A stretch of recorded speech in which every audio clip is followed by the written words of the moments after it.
नमस्कार, आप देख रहे हैं इंडिया वार्ता न्यूज़। मैं हूं अंकित यादव। मैं इस वक्त जो है लखनऊ में मौजूद हूं। हमारे साथ जो है भारतीय समाज सेवा संघ के राष्ट्रीय अध्यक्ष जी मौजूद हैं। उनसे आज हम बात करेंगे कुछ जैसे कि निकाय चुनाव आ रहे हैं यूपी में। इस समय बिल्कुल जो है प्रत्याशी अपनी-अपनी तैयारी में लगे हैं। उसके बारे में जानने की कोशिश करेंगे, किस तरह से ये मेहनत करेंगे या किस तरह से अपनी नज़र से देखेंगे। और जो है प्रयागराज में जो है अतीक अहमद की जो है पुलिस के बीच में जो है हत्या कर दी गई थी। तो उसके बारे में क्या कहेंगे, जानने की कोशिश करेंगे। क्या नाम आपका?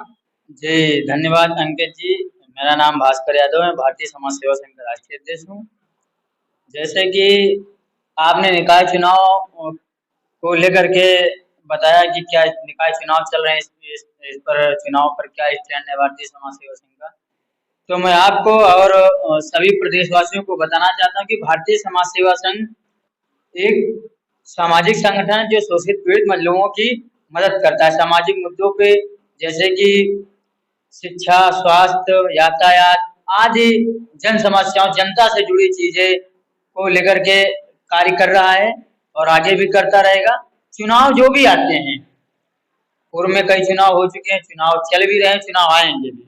भारतीय समाज सेवा संघ जन सेवा, जो जनता की सेवा में लगे रहते हैं, उन लोगों का समर्थन भारतीय समाज सेवा संघ करता है। जैसे कि चुनाव में अभी कई निर्दलीय प्रत्याशियों प्रत्याशियों का भारतीय समाज सेवा ने समर्थन किया है और प्रत्याशी अपनी दमखम के साथ चुनाव लड़ रहे हैं, क्योंकि वो सब जनसेवा के लिए समर्पित रहते हैं। भारतीय समाज सेवा संघ के कई पदाधिकारी जो कई वर्षों से लगातार जनसेवा में लगे हुए थे, वो चुनाव में, निकाय चुनाव में चेयरमैन और पार्षद के लिए पूरी तैयारी में थे, लेकिन उनकी जो सीटें नहीं आई, उनके माफिक सीटें नहीं आई, सीटें बदल गई, इसलिए वो लोग चुनाव नहीं लड़े।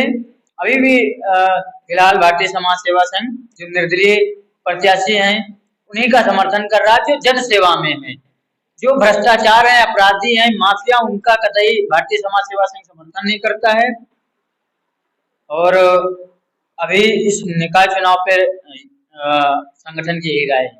ये जो जैसे देखा जाए प्रयागराज में जो है अतीक अहमद की जो है पुलिस की नजरगी में जो है हत्या कर दी गई थी। क्या देखिए, हमारा ये देश अखंड देश, धर्मनिरपेक्ष देश, ये संवैधानिक देश, लोकतांत्रिक देश है। इसमें सभी को संविधान ने अधिकार दिया है।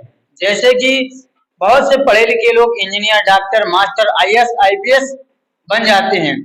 वहीं पर संविधान ने अधिकार दिया है प्रत्येक नागरिक को एक जनप्रतिनिधि बन सकता है। अपना जनता की सेवा करने के बाद वो एक मिनिस्टर बन सकता है, मुख्यमंत्री बन सकता है, प्रधानमंत्री बन सकता है। तो एक संविधान ने अधिकार दिया है, संविधान ने लोगों को अधिकार दिया है, जीने के लिए भी दिया है, उनका अधिकार है उनको।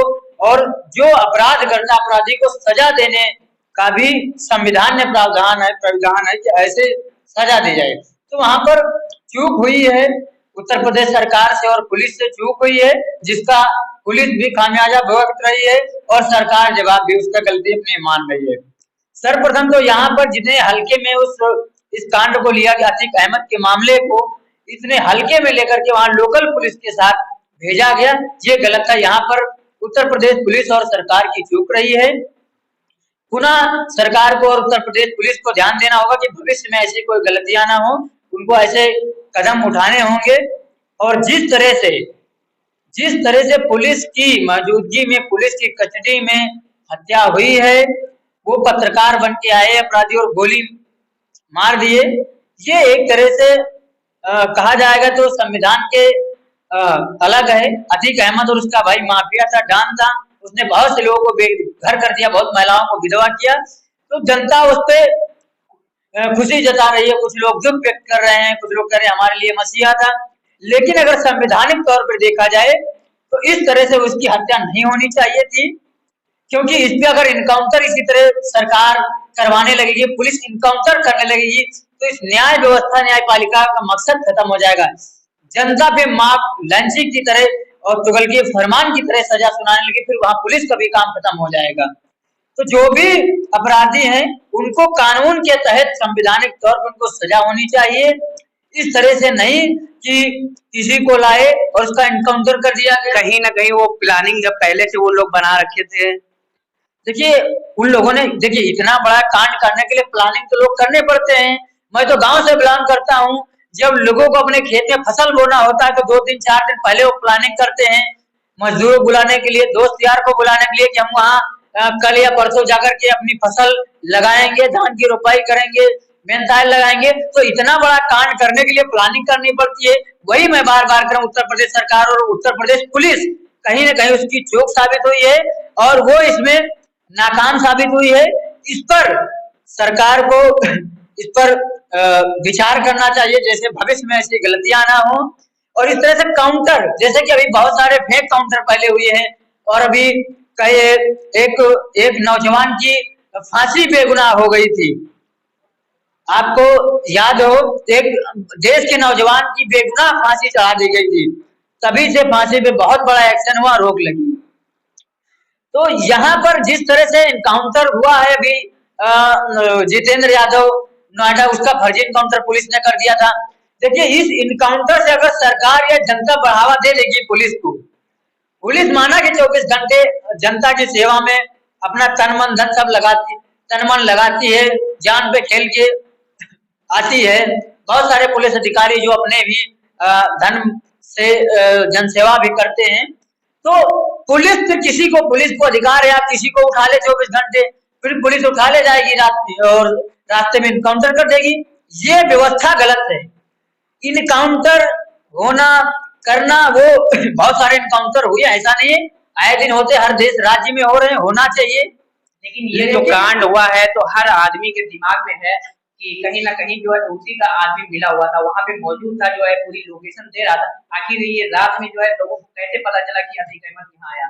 लोगों में मन सवाल तरह तरह के। देखिए किसी को जानकारी के लिए हमारे देश की जो मीडिया है वो सबसे पहले बता देती, कहाँ नहीं भाई मीडिया ने बताया कि वहां से उसको हॉस्पिटल जाना है और प्लानिंग करना है।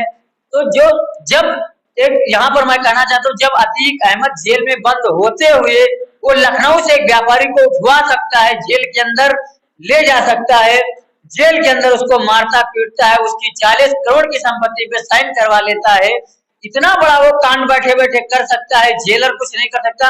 तो पुलिस की मौजूदगी में उसको मार देना तो लोग प्लानिंग कर ही सकते हैं। वो कहीं न कहीं मिली भगत, अगर वो जेल में बैठे लखनऊ से व्यापारी को उठवा ले जाता है अपनी जेल की बैरक में, वहां प्रताड़ित करता है, क्या जेलर की मिली भगत नहीं थी वहां पे? क्या जेल प्रशासन मिला हुआ नहीं था? तो जब वहां जेल प्रशासन मिला था और यहाँ भी किसी न किसी की मिली भगत रही, तभी वहां जाकर के उसको इनकाउंटर कर दिया गया। तो मेरा इस इनकाउंटर पर सीधा फोकस है।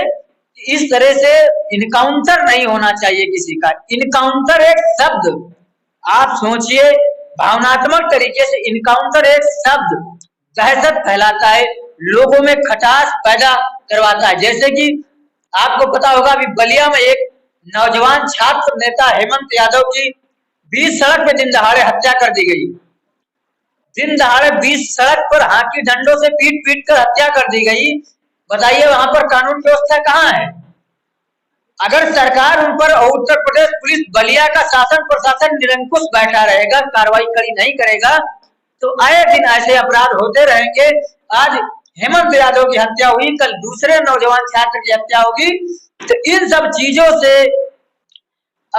जो बेमनुष्यता है वो बढ़ रही है। तो इन पर संज्ञान सरकार को, पुलिस को सख्त लेना होगा। क्या उनके अंदर कानून का डर भय नहीं था? एक किसी नौजवान छात्र की हत्या, छात्र नेता की दिन दहाड़े हत्या कर देना, ये क्या दर्शाता है? ये दर्शाता है कि उत्तर प्रदेश में कुछ लोगों को कानून का, सरकार का भार और डर नहीं है। और यही है, अगर इस तरह से चलता रहेगा तो प्रदेश के अंदर कानून व्यवस्था की जो धज्जियां उड़ी रही हैं और आपस में ऐसा मतभेद पैदा हो, गृह युद्ध जैसे हालात होंगे।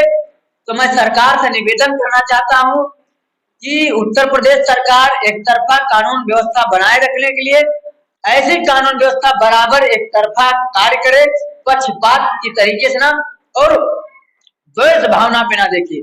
अगर कोई अपराधी है तो उसको सजा दे, अगर हमारा भाई है तो उसको सजा दी जाए, लेकिन सजा कानून के तहत होनी चाहिए। जात या धर्म, पार्टी देखकर उसकी सजा नहीं होनी चाहिए। ये एक द्वेष की भावना नहीं पैदा होनी चाहिए कि आप दूसरी पार्टी के हैं, आप दूसरे धर्म के हैं, दूसरे जात के हैं, तो उस बिहेव पर आपका एनकाउंटर कर दिया जाए। बहुत सारे एनकाउंटर और किए गए, जिसका यही की जात, तो हमारा यही कहना है उत्तर प्रदेश सरकार, उत्तर प्रदेश की पुलिस कानून के तहत कार्रवाई करे, द्वेष भावना से कार्रवाई ना करे और कानून व्यवस्था में जिस तरह का सजा का प्राविधान है उस तरह के सजा दिलाए। और सरकार पुलिस की जो चूक हल्के में लेते है उसको सरकार ध्यान दे, ऐसी चूक नहीं होनी चाहिए। ऐसे विभिन्नता फैलती है, आपस में खटास पैदा होती है। हमारा धर्मनिरपेक्ष राष्ट्र, अखंड राष्ट्र, ये खंड खंड में विचारधाराओं में ना बदले। धन्यवाद।